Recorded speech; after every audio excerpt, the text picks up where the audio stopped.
Okay, so I'm back. It's been a while. I think it's been what, like 5 or 6 months since I last uploaded. Um, I've been wanting to come back. I haven't really been sure how to do it. But now feels like it's the right video to make to be the first one to go up because I have a few that I was like, oh, I could do this, could do this, could do this, and I was like, yeah, but I don't know if they feel like that makes sense to go up. And then I'm like, okay, Rumble review, screw it, let's do it because I got some things I want to say about it, and I want to see if people agree or not. So in just a minute or two, I'm gonna get right into the Rumble review, but I wanted to first talk about why I left and why it took so long to come back. And I'm gonna keep this as brief as I can because I'm gonna touch on this again at some point more in detail.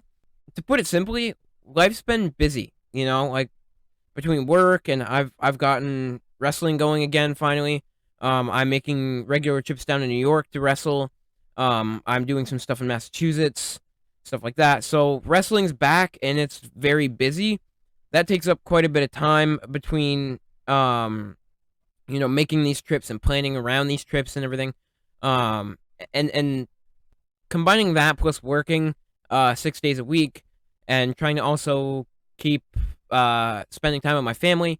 It's been a busy couple of months and there's been a lot going on. But that in short, that's why I've been gone so long. Because for the last 2 or 3 months, I've actually been planning on coming back. And like been planning the first video. I've re-recorded the video to come back where I'm just talking about why I left for like a dozen times, and I'm like, no, let's just keep it brief. We'll touch on that later. Just do a return video and just mention it briefly at the start. Okay, so let's just jump right into the Rumble review. So first off, I want to start out by saying, at this point, I rarely watch WWE. I mostly watch AEW, Impact, and just everybody else, and I rarely watch WWE. But I always, every year, even the last two or three, which have been mostly preoccupied by AEW and whoever else, I always still try to make time to watch the Rumble and WrestleMania. WrestleMania season is always like the best time for WWE because it's where they put out the best stuff, and it's where they work the hardest to put out good product. Which you would think they would try to do that all year, but for some reason that's not the logic that they keep. But be that as it may, the Rumble season, WrestleMania season, it's very entertaining usually. And I normally love the Rumbles. There was actually a time, this was back before Peacock, this is when we had the WWE Network. I had watched from whatever the current Rumble was, I'd watch back every single Royal Rumble in the course of 2 or 3 days. It was only the Rumble matches, not the whole show. It was always just the Rumble match, but I'd watch every single one. And that was a lot of fun, and I've always loved the Rumble. I've always had a soft spot for it. And I would say probably, I don't know, probably 2017 was my favorite Rumble. So keep that in mind throughout this review, that I'm saying this having a lot of love for the Rumble. So with that being said, this show fucking sucked. I mean, it started out real strong. I really wanted it to be good. I really tried all throughout the show to really give it the best chance, judge it as that, what it was, and nothing else. No comparisons to AEW if I could help it. But it still sucked. It still sucked. So let's break down the show.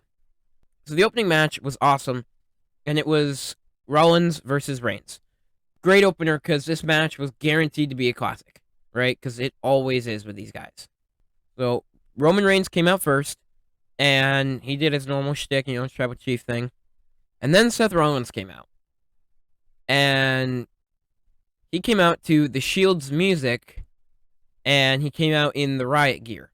And that, combined with the fact that he had mentioned Moxley on SmackDown, it was just, the whole story worked so well. It was so perfect. I was super hyped up. As soon as I heard that music hit, I was so hyped up, and I knew it was going to be the Riot gear, and I was just so excited. I was already excited for the match, but I was like just even more just completely pumped for it. And the match was great. The match was great. It was maybe 10, maybe 15 minutes. Really quick, but effective match. And they got their points across. They got their moves in and everything. But the ending was garbage. Plain and simple, it was garbage. The problem that I had with the ending was that A, championship matches with clean finishes are great. Championship matches without clean finishes are awful. Nobody at a pay-per-view wants to see a championship match end where it's not a clean win. You know, everybody wants to see it be a clean victory. And it wasn't. You know, Seth Rollins got put in the guillotine. He gets his hand on the rope. Roman Reigns doesn't release it. Ref calls the match. Seth Rollins wins, but because it was by disqualification, Roman Reigns did not lose his title. That alone was a horrible mistake, but then they made it worse. So after the match, Roman Reigns proceeded to beat Seth Rollins with a chair. And it kept going, and it kept going, and it kept going for like 5 or 10 minutes, longer than it needed to. And it would have been okay to go that long if somebody came out to make the save, but nobody came out to make the save. And it was Roman Reigns, and that was it. He walks out after the attack. Boring. There's a trillion different things you could have done with that. Even something as simple as having Kevin Owens come out and make the save, even if all he did was run into the ring to protect Seth, and Roman Reigns leaves the ring when he comes out. That's as simple as it could have been to give satisfaction for the ending. But there was no satisfaction, and it was a typical WWE ending. They had something great, and they had to get their hands in it, and WWEify it, and not let it be a wrestling match. They had to let it be a segment, and it just didn't work. But the good news is, next was the Women's Royal Rumble, and I don't know. I really enjoyed this match. I thought it was great. I love the Royal Rumble match as a whole, and I feel like every year, especially now that we have 2 every year, they are at least good once. There's at least one good one every year. And this match was great. Plain and simple. I feel like the people that they announced, the legends that they announced, weren't given the shine that they could have been, or could have had. Summer Rae, for example, she's been out since 2016, but there's no reason that she can't go in there and put on a legit show. You know, she doesn't have to just be a spectacle there to fill a spot, but that's what they made her out to be, and it didn't work. Same thing with Melina. There's no reason that she couldn't wrestle more than she did. And that was the only disappointing part about that match, in my opinion. Now, this match, probably the highlight of this match, because let's be honest, nothing that night was going to top it, even though we already knew because it was announced beforehand. Mickie James showing up with the Impact Knockouts Championship, showing up with her Hardcore Country theme song, and opening the Forbidden Door. And we never thought we'd see WWE open the Forbidden Door. We only ever would have expected, or at least me personally, would have only ever expected to see it happen between Impact and AEW and GCW and everywhere. I never would have expected WWE to do any Forbidden Door thing. So there's actually, I lied, there's one more other part of this match that was disappointing, and that was the number 29 and 30 entrance. Number 29 comes in. Who is it going to be? Ronda Rousey.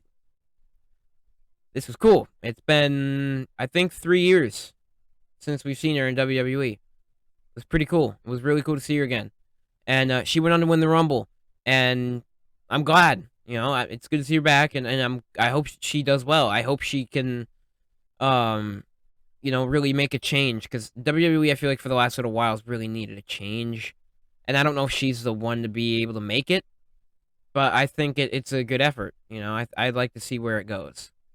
But that being said, she was number 29. Number 30 was Shayna Baszler. Why would you not do it the other way? Do Shayna Baszler at number 29. Have Ronda Rousey, the big surprise, be number 30. Number 30 is always the big entrant, and everyone knows that. Why would you not put her at number 30?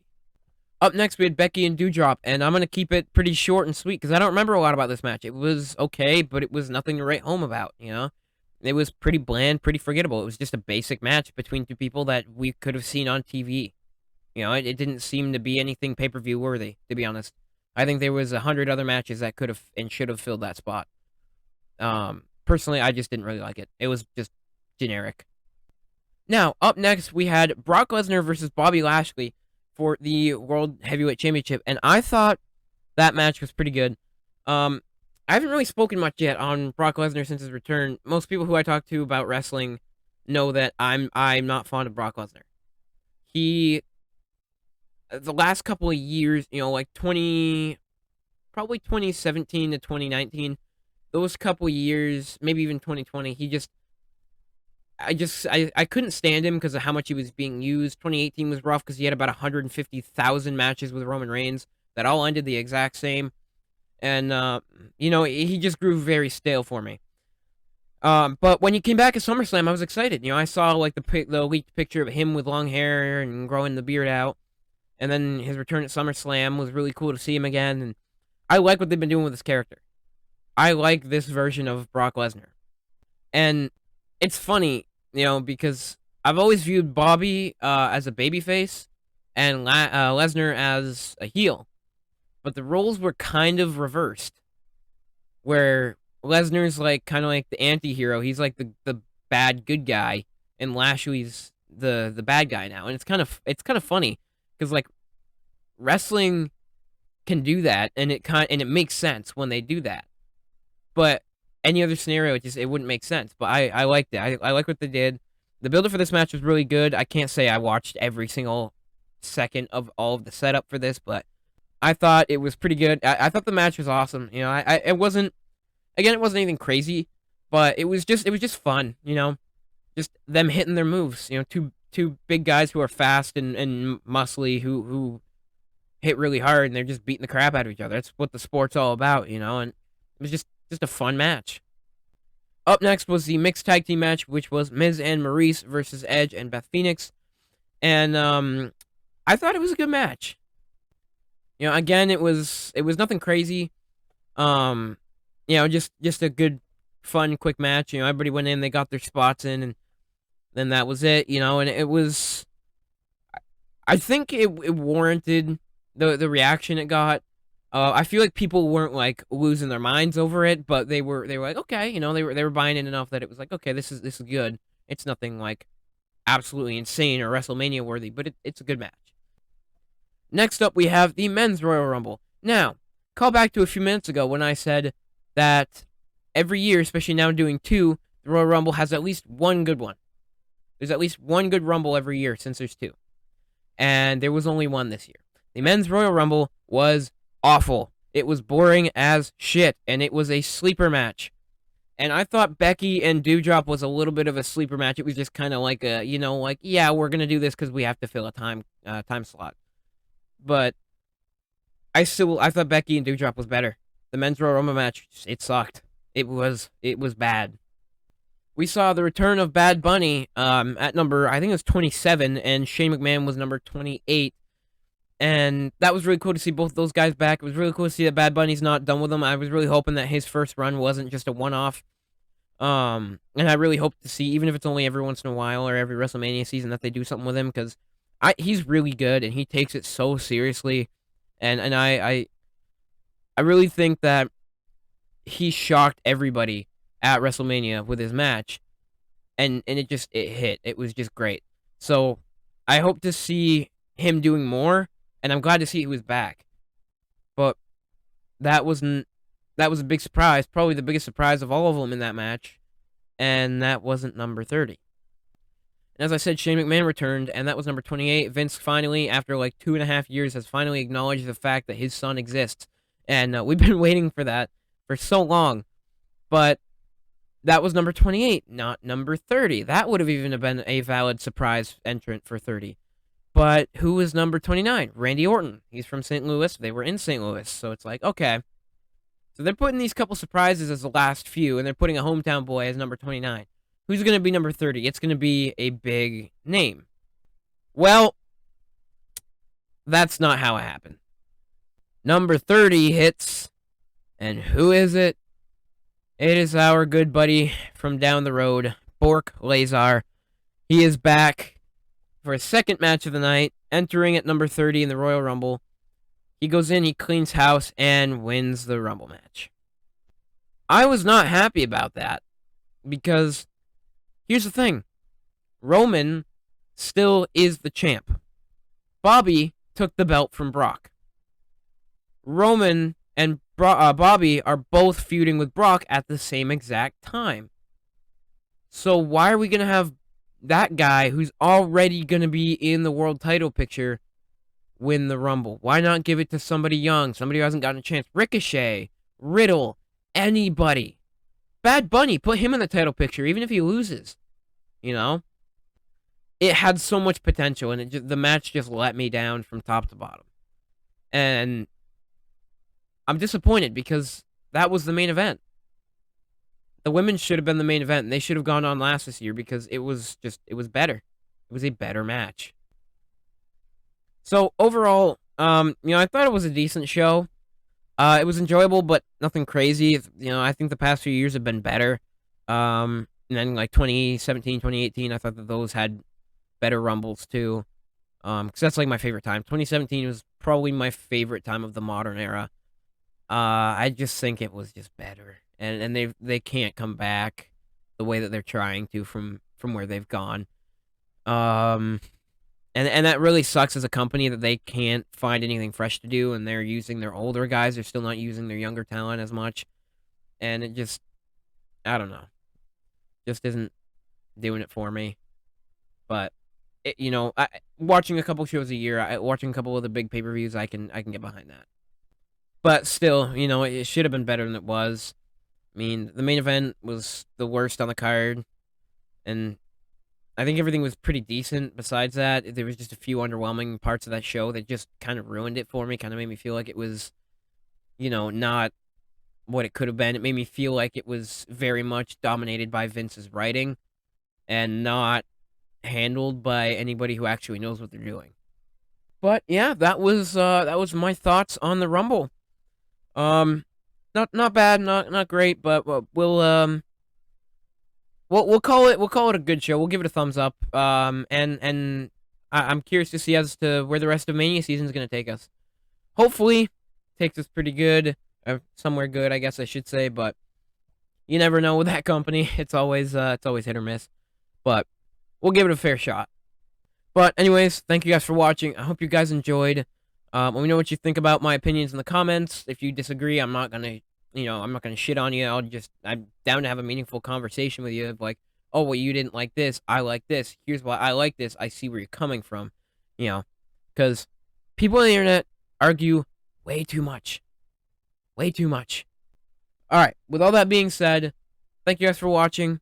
I hope you guys enjoyed. Feel free to let me know down in the comments what you want to see from me and from the channel, from the podcast, anything like that. And feel free to put your wrestling opinions down there, especially about the Rumble, and we can discuss. I think that could be kind of fun. But anyways, thank you for watching. I hope you guys enjoyed, and I'll see you guys next time.